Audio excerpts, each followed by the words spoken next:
Oh, yang sering terjadi itu kebocoran banyak di ini Pak, gasket cover valve ini. Kalau dia merah, terus di antara mesin dan transmisi, nah itu penyebabnya bisa 80.000 ke atas, 80.000 kilometer. Ke atas biasanya udah sering bocor-bocor. Biasanya bocor dari sini, udah kelihatan nih. Ini Pak, dengan oli tuh Pak ini. Tak buka, dalamnya ada spon, biar olinya menahan ngeresep. ya. Iya, jadi kelihatannya nggak bocor. Waduh. Tapi ternyata bocor parah. Assalamualaikum warahmatullahi wabarakatuh, Sobat Apedia. Selamat sore dari bengkel kesayangan kita A Motor Yogyakarta. Berlokasi dekat dengan Terminal Jombor. Yang mau datang ke sini untuk diskusi, konsultasi, atau langsung ada keluhan-keluhan yang memang harus segera dikerjakan. Mungkin dari matic atau dari transmisi manualnya, atau mungkin ada beberapa hal di permasalahan-permasalahan ECU ya. Bisa datang ke sini untuk diskusi dengan Mas Hardi dan kawan-kawan di sini, siap untuk menampung kendaraannya dan juga berdiskusi tentang apa saja keluhan dari kendaraannya. Sobat Apedia, kemarin kita bersama Mas Hardi sudah membahas beberapa kebocoran di mobil penggerak depan ya. Mulai dari yang waktu itu ada CR-V, terus ada X-Trail, terus apa lagi waktu itu ya? Ada Grand Livina, ada juga waktu itu mobil apa namanya? Honda Brio. Nah, sekarang kita coba bertanya dengan salah satu petugas nih. Wih, senior juga nih. Assalamualaikum Mas Rudi. Waalaikumsalam warahmatullahi wabarakatuh. Iya. Sahabat Apedia. Iya, Mas Rudi. Gimana, Pak? Alhamdulillah. Lama kita nggak syuting Mas Rudi. Iya Pak, lama Ya, banget. lama banget. Ya, lama banget Pak. Baik, dari ini belum sebagus ini sampai sekarang gitu ya. Betul Pak, betul. Pertama di sana itu masih Iya, benar. Masih hujan-hujan ya. Benar Pak. Baik, Gimana, Pak? Sobat Apedia, ini Mas Rudi sedang ngerjakan mobil apa ya Mas Rudi? Ini Honda Odyssey Pak. Oh, Honda Odyssey 2,4 ini ya? Ya, 2,4 Pak. 2,4 liter ya, 2400 Sobat Apedia. Nah, jadi sebelum kita jauh bertanya, ini lagi ngerjain apa Mas? Ini pekerjaannya tune up ganti oli sama cek kebocoran oli Pak. Cek kebocoran oli. Iya. Oke, baik. Berarti ini bisa kita bahas Mas? Nah, bisa Pak. Kebocoran oli itu ada banyak. Oke. Ada kebocoran oli mesin, oli transmisi, atau oli power. Ini pakai power steering Pak. Oh iya, power steering ya. Oli power steering. Baik, kita coba fokus untuk Honda ya Mas ya. Ya. Nah, baik Mas Rudi, apa sih kendala kebocoran oli di mobil-mobil Honda nih? Oh, yang sering terjadi itu kebocoran banyak di ini Pak, gasket cover valve ini. Namanya banyak sih, gasket rocker valve, terus packing decksel. Nah, ini. Oh iya, packing decksel ya. Ya, ini. Istilahnya packing decksel ya. Ya, ini terus kan di dalam sini juga ada Pak. Misal nih, yang luar ini nggak bocor, tapi saat kita ngecek busi, businya basah. Nah, di dalamnya itu ada sil busi. Oh, di dalam rekor apa? Cover valve ini. Cover valve ya. Jadi kebocoran oli atas ini cover valve, terus sil busi. Terus ada sil camshaft belakang. Kalau mobil kayak Brio, Mobilio, HR-V, BR-V itu ada sil camshaft belakang, sil camshaft depan, terus sil VTEC, sil crankshaft depan, sil crankshaft belakang, sama karter. Banyak banget. Mantap, banyak. Terus ada cover lagi di depan tuh, di belakang dinamo starter itu ada hitam kotak itu kan. Biasanya juga sering bocor. Itu oli mesin. Oh iya. Terus yang transmisi ada seal input, seal drive shaft, seal tuas transmisi gitu Pak. Waduh, Banyak Pak. lumayan unik ya. Kalau punya mobil Honda ya. Ya, banyak seal-sealnya Pak. Banyak gitu. seal-sealnya. Baik, nah kalau untuk kondisi seal-seal yang di mobil Honda ini berapa usianya Mas? Sehingga terjadi kebocoran nih? Itu rata-rata kemungkinan di 80.000 ke atas sih Pak. 80.000 ke atas, 80.000 kilometer? Ke atas biasanya udah sering bocor-bocor. Kadang belum itu aja udah bocor gitu Pak. Kadang udah kalau cover timing biasanya rembes sedikit di sana gitu. Udah kelihatan rembes di sebelah dalam sana. Oke. Tuh. Jadi untuk mobil ini Mas temukan apa aja yang bocor? Ini yang bocor seal cover valve, cover timing, sama karter, bawah, sama seal tuas transmisi. Tuas transmisi. Oh, iya, tuas transmisi itu di bawah ya Pak, nggak kelihatan kalau dari sini. Di sana, di bawah sana. Dari bawah bongkarnya itu. Ada di tuas yang ditarik itu ya? Tuas transmisi ada itu. sealnya? Ada sealnya. Nah, bedanya kalau seal tuas transmisi sama seal apa yang bocor oli mesin atau oli transmisi warnanya biasanya Pak. Kalau Warna oli. kalau dia merah terus di antara mesin dan transmisi, nah itu penyebabnya bisa seal drive shaft, seal input shaft, seal tuas transmisi itu Pak. 3 itu. Wah, lumayan banyak Sobatpedia yang harus dikerjakan ya kalau ada bocor-bocor ya. Bocor-bocor banyak. Di 80.000 km ke atas dan bahkan ada yang lebih, ada yang kurang. Mungkin ada yang kurang juga ada gitu. Baik. Nah, sebenarnya apa sih penyebab dari sil-sil ini bocor?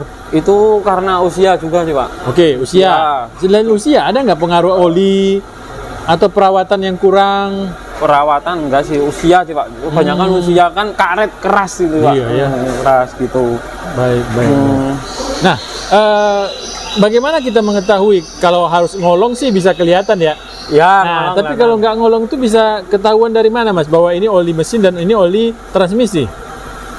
kalau parkir di garasi, kita kasih kertas. Kalau pas malam ya atau pas parkir atau plastik yang putih itu nanti kalau netes dia warna merah itu dari oli transmisi. Berarti kalau hitam dari mesin gitu Pak. Oke, berarti dari bau juga bisa dilihat ya, bisa cium ya bau antara baunya bau mesin ya. Bisa. Oke. Tapi lebih sulit lagi kalau dia CVT Pak. Kan bening, warnanya nggak merah lagi loh Pak. Bingung antara mesin atau transmisi gitu. Baik. Nah, harus dicek dulu, memang harus ngolong dulu kalau itu. Oh iya betul ya. Berarti tipsnya itu adalah dengan meletakkan kertas atau koran atau apapun ya. Yang bening plastik, masukkan ke bawah. Nanti warnanya merah atau hitam saat pengecekan itu Pak. Oke, baik. Dari 2 kebocoran ini, yang paling lumayan mengkhawatirkan yang mana? Oh, dari Mas Rudi? Semuanya mengkhawatirkan. Soalnya kan dia pelumas Pak. Bener ya? Menghabiskan biaya banyak ya kalau perbaikan ya? Kalau perbaikan. Kalau oli mesin ya, kalau di sini seringnya oli mesin sih Pak. Yang kena? Yang kena oli mesin itu seal crankshaft belakang sama seal carter. Biasanya gitu. Tuh, Sobatpedia, pemilik mobil Honda mungkin lebih sering melakukan pengecekan ya? Ya, ngecek oli mesin, cek oli tetesan-tetesan di bawah. Kadang rembes ini belum sampai turun ke bawah ya? Kadang belum, bisa di center gitu bisa. Kalau ini mesinnya beda sama kayak yang sering Mobilio, Brio, BRV, ARV itu kan kelihatan Pak. Dari sini udah basah kuyup ya. Udah basah. Agak ketutup gini ya? Ini rapat banget ya mesinnya. Iya, betul ya. Kalau ini cuma kelihatannya ini gasket ini di depan di cover valve ini, cover valve ini. Biasanya bocor dari sini, udah kelihatan nih. Ini Pak, ini oli tuh Pak ini. Bocor video. Berbocornya dari sana.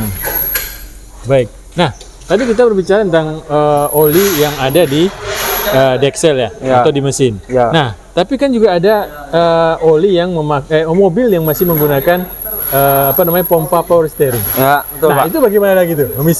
Membedakannya? Membedakannya kalau oli power steering. Power steering kan merah Pak juga warnanya ini. Tuh. Ini merah. Dan di sebelah kanan, misalnya Pak. Misalnya ada tetesan oli di sebagian mesin sebelah kanan, tapi warnanya merah. Terus mobilnya masih menggunakan pompa power steering. Kemungkinan besar bisa dari ini. Power steeringnya bukan oli mesinnya. Kalau dia warnanya merah gitu. Nah, kalau itu ciri-cirinya gimana? Itu di setir. Kalau setir enggak. Pak. Ini kita cuma bisa lihat level olinya. Level olinya aja berkurang. Terus dia kalau berkurang pasti setir berat. Setir berat. Setir berat terus ini bunyi kasar di pompa ini, bunyi karena kehabisan oli gitu Pak. Kasar terus setir berat. Biasanya begitu Pak. Nah, kalau di pompa power steering yang paling sering rusak bocor apa ya? Ini dari pipa, dari selang-selang ini. Klem ini Pak, ini udah keras Pak. Ini udah keras. Kan ini udah mulai rembes ini. Udah keras. Ini gampang patah ini Pak. Ini terus seal di dalam ini seal di dalam power steering ini udah keras gitu Pak.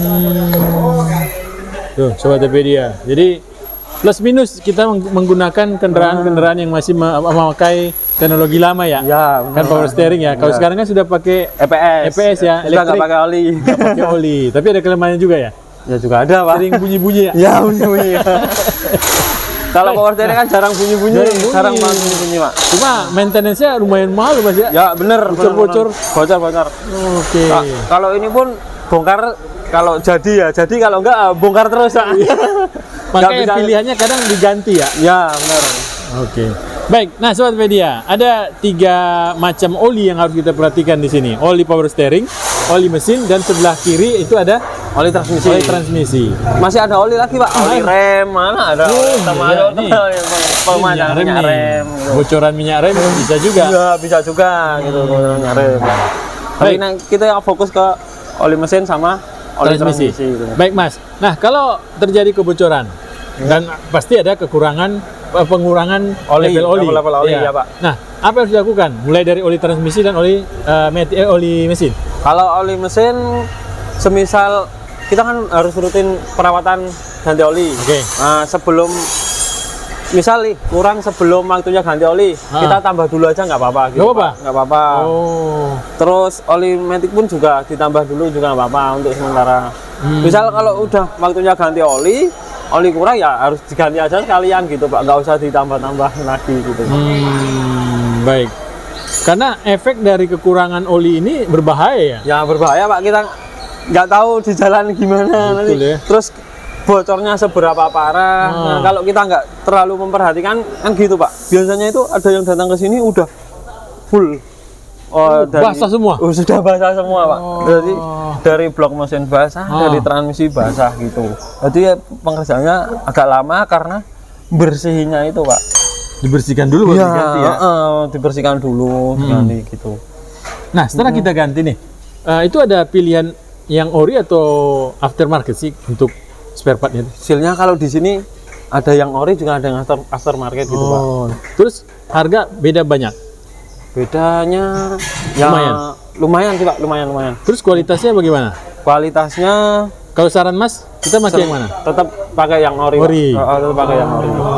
Kalau untuk masalah ori dan tidak ori ini berapa lama sih ketahanannya kalau kita pakai yang ori ini? Kalau yang ori ya misal ganti di 80.000 km. Oh ya. Kemungkinan 80.000 km lagi ya gitu ya. kemungkinan gitu. Oke. Kalau yang non ori nggak bisa menjamin gitu, Pak. Oke. Berapa lama Karena gitu. kita melihat juga untuk biaya penggantiannya ya. Penggantiannya semisal kita ganti seal kerengsa belakang. Sekalian ori, Pak. Soalnya pekerjaannya berat. Iya. Nanti baru dipakai berapa bulan udah rembes lagi kan. Iya. Boy, itu Bongkar lagi. biaya spare partnya murah ya. Ya jasanya ya. Jasanya yang mahal bro, bukan masalah biaya yang mahal di bengkel enggak, tapi memang cara pengerjaannya yang banyak. Ya benar, Pak. Pengerjaannya yang berat sih, harus Berat, turun. ya? Misal seal kerengsa belakang. Harga hasilnya saya nggak tahu pasti, ibaratnya 200. Ini jasanya 200 lebih, Pak. Iya, betul ya. Baik. Nah, Sobat Pedia, kendaraan yang kita miliki terutama ini penggerak depan ya Mas ya? Ya, Ya, penggerak depan ya. Karena Penggerak tadi kan ada ada seal drive shaft ya. Ada lagi seal drive shaft ya. Nah, itu juga bisa mengeluarkan oli kebocoran oli, transmisi ya. Itu juga kencang itu ya. Ya kencang kalau dia kan drive shaft kan as roda gitu, Pak. As roda. Ya, Wah, itu bahaya banget kalau mobil kita mobil matic. Nah, benar, Pak. Benar. Apa gejalanya kalau oli matic itu mulai berkurang? Selip. Nah, terus kalau parah ya sudah pasti ada yang rontok kan, gitu. Nah, itu biaya pembongkaran dan penggantiannya sangat berisiko, Ya, apalagi benar. kalau mesinnya maticnya CVT ya. CVT, bener. Wah, gantinya susah, akhirnya mencari X Singapura. Nah, itu bagaimana gitu. Sobat Pedia?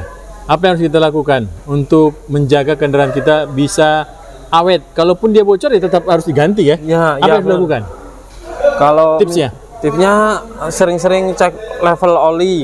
Dua-duanya. Dua-duanya. Bahkan oli- tiga ya, sama ini apa? oli Oli power steering ya.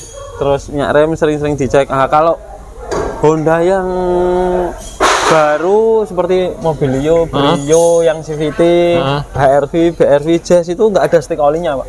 Oh iya ya. Ini masih ada? Ini masih ada. Oh, masih ada tuh Sobat Pedia tuh. Ini yang pusing nih, kalau udah nggak ada stick oli gimana caranya ceknya? Hah? Di situ ada baut Pak. Memang Di sih bawah. di bawah. Nah, saya nggak bisa ini bukanya ini gimana? Harus ke bengkel berarti? Oh. Harus bukannya harus ke bengkel Pak. Kalau mau bisa sendiri bisa, itu dari depan ada baut 17. Oke. Itu bisa dibuka. Oke, habis Nanti itu? dia pasti keluar oli. Nah, dilihat olinya masih jernih apa enggak gitu Pak. Oh, cuma di situ aja. Jadi kalau dia keluar itu apa namanya? Volumenya nggak bisa dilihat. Volumenya nggak bisa Pak. Kita kalau ngisi oli itu pakai buku Pak, buku panduan. Ini berapa liter kita isi segitu. Oh gitu. Jadi pada saat dibuka pun bautnya, dia netes itu hanya menyatakan bahwa kualitasnya aja. Oh, enggak levelnya juga. Oh, levelnya ada. Levelnya juga ada gitu. Berarti kalau dia netes berarti levelnya masih bagus. Masih ada olinya masih bagus. Kalau dibuka nggak ada keluar? Lah, dua cara Pak. Nanti gini dimasukin jari, ya, lihat gitu. Berarti itu udah berkurang tuh levelnya. Kemungkinan berkurang. Harusnya enggak. Harusnya kalau dibuka langsung netes. Halusnya kalau dibuka ya langsung netes biasanya Pak. Oke. Tuh sobat TPD ya. Jadi kalau untuk CVT memang harus kita ke bengkel. Nah, berarti kita dikasih tahu ke bengkel. Mas, tolong dicek dong. Cek. Si oli CVT saya masih ada tuh enggak? Masih Berkurang? bagus, masih ada enggak gitu. Ada sih Pak di baut depan. Ukurannya 17 kalau 17. di Honda. Oke. Bisa dicek. Jadi untuk permintaannya ke bengkel dikasih taunya untuk ngecek oli CVT. Ya, untuk cek oli CVT gitu Pak. Oke. Oli transmisi lah. Gitu. Oke. Berapa kilometer tuh kita ngomong seperti itu ke kawan-kawan di bengkel? Berarti di berapa? 5.000 atau 10.000? Mas, tolong dong sekalian cek oli CVT Oh ya, nggak saya. apa-apa setiap servis atau ganti oli mesin sekalian cek gitu aja. Orang tinggal buka doang ya? Ya, tinggal baut 17 ya? Oke. Gitu Pak. Tuh, Sobat TPD, ada tips dari Mas Rudi bahwa untuk mobil CVT yang terbaru rata-rata tidak menggunakan stick oli lagi. Jadi harus ke bengkel untuk ataupun di rumah bisa sendiri ya. lah. Ntar kapan-kapan kita buat ya caranya ya. Oh ya, kalau ada nanti Pak. Nah, di sana ada Honda City. City, dia masih lama itu ya? Ya, Apa ya? CVT itu? CVT, tapi itu banyak yang keliru biasanya Pak. Di stick olinya itu tulisannya AT. Nah, tapi isinya CVT harusnya. Ada Gitu Pak. Di Honda City IDSI, City VTEC, Jazz IDSI, Jazz VTEC gitu Pak. Ada tulisannya? AT. Tapi isinya CVT. Waduh. Harusnya isinya CVT gitu Pak. Pernah berapa kali menemukan gitu Pak, di sini tulisan AT terus diisi AT gitu. Padahal dalamnya CVT. Harus hati-hati ya. Ya gitu Pak. Oke. Honda City IDSI, City VTEC, Jazz IDSI, Jazz VTEC. Oke. Baik, Sobat Pedia, terima kasih Mas Rudi sudah berbagi informasi dan tips buat kita pengalamannya tentang mobil Honda. Jadi kita bisa lebih lebih tahu lah ya. Ya, benar. Dan paham juga bagaimana servis-servis di rumah yang mungkin gampang dan bisa dilakukan ya. Ya, betul, mulai Pak. dari tadi pengecekan oli yang netes, mungkin diletakkan kertas Atau plastik yang putih. Besok pagi kita cek gitu ya. benar, Tetesannya dari mana? Kiri, kanan, tengah. gitu. Tapi itu cuma saya dulu pernah itu Pak. Mobilnya Civic FD. Oke. Dia baru beli. Ini tip ya Pak. Iya. Itu mending langsung dicek kan ke bengkel. Soalnya dulu pernah baru beli itu dilihat nggak ada yang bocor. Terus kita cek ternyata bocor, di dalam covernya itu dikasih spon biar olinya ngeresep ke situ. Padahal bocornya parah gitu Pak. Waduh. Itu Pak, saya pernah ngalamin seperti itu. Ya. Jadi maka hati-hati. Jadi tips juga nih, berarti memang kalau beli mobil bekas itu bagusnya dibantu cek ya. Bantu cek. Soalnya pernah itu baru beli terus dicekkan, tak buka dalamnya ada spon atau busa itu Pak, biar olinya menahan ya. ngeresep. Iya, jadi benar. kelihatannya nggak bocor. Waduh. Tapi ternyata bocor parah. Itu dari seal tuas transmisi itu di bawah itu. Masih aman ya? Masih aman kah? Masih aman ya? Masih aman. Tapi bagusnya memang kalau nggak bocor ya nggak bocor. Ya kan? Tapi kan itu gimana ya Pak? Diakalin. Kreativitas. Ya bener kelihatan nggak bocor, ada busanya soalnya. Gitu. Baik, terima kasih Mas Rudi. Siapa? Mudah-mudahan informasi bermanfaat untuk kita semua di Sobat Media, dan tetap waspada dan hati-hati untuk merawat kendaraannya ya, karena biaya perbaikan itu tidak murah. Nah, benar, ya. tidak Lebih murah. baik kita merawat daripada harus mengeluarkan uang banyak untuk perbaikan. Cukup dari saya. Terima kasih. Wassalamualaikum warahmatullahi wabarakatuh. Waalaikumsalam warahmatullahi wabarakatuh.